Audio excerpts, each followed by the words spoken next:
Assalamualaikum warahmatullahi wabarakatuh. Kembali lagi ya teman-teman di channel Electrical Work. Pada kesempatan kali ini saya akan mereview tentang grounding ya teman-teman.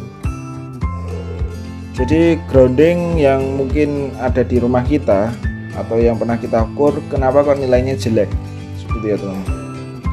Jadi nilai tahanan grounding jelek itu ada kenapa? Ada beberapa aspek ya teman-teman. Aspek yang mempengaruhi sistem pembumian atau grounding, yang pertama yaitu kadar air. Semakin jenuh tanah ya akan air, maka konduktivitasnya semakin baik ya teman-teman.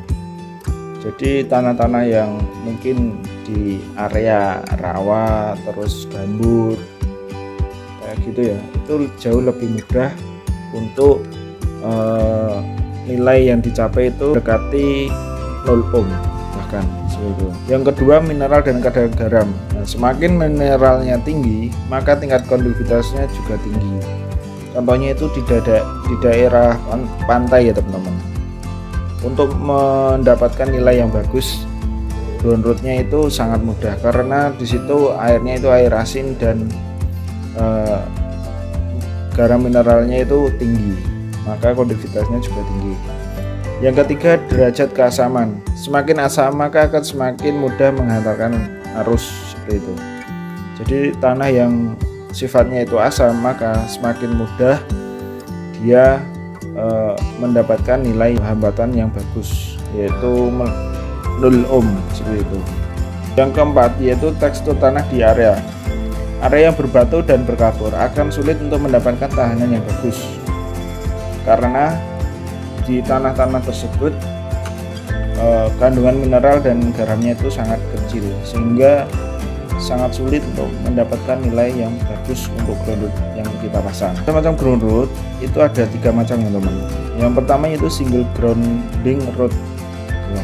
Single grounding root sendiri itu merupakan ground root tunggal yang dipasang seperti itu, bisa dilihat dari gambar. Jadi ground root dipasang tunggal biasanya itu panjangnya 3,5 meter. Cocok dipasang tanah dengan sumber air dangkal. Ya seperti tadi ya, kayak gambut dan rawa seperti itu. Itu sangat mudah sekali untuk mendapatkan nilai yang bagus pada ground root kita. Yang kedua, parallel grounding root. Nah, parallel grounding root ini agak lebih sulit ya untuk mendapatkan nilai yang bagus di ground root kita. Itu tanah-tanah kering ya teman-teman. Jadi perlu ground root tambahan. Ground root dipasang secara paralel dengan jarak antara ground root itu sekitar 5 meter. Dipasang jika satu ground root tidak dapat mencapai lebih kecil atau sama dengan 5 ohm. Jadi perlu ground root tambahan.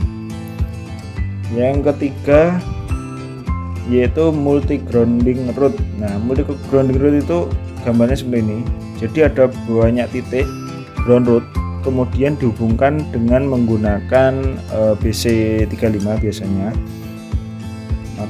dan dihubungkan secara bertahap ya teman-teman. Pada gambar itu bisa dilihat membentuk seperti wire mesh ya teman-teman. Jadi letak titik ground root dibor dengan lebar kisaran 2 inci atau lebih, diisi dengan tanah humus sampai penuh. Jadi harus dilubangi dulu baru diisi dengan tanah humus. Yang kedua, kemudian diisi air. Yang ketiga, ground root dimasukkan.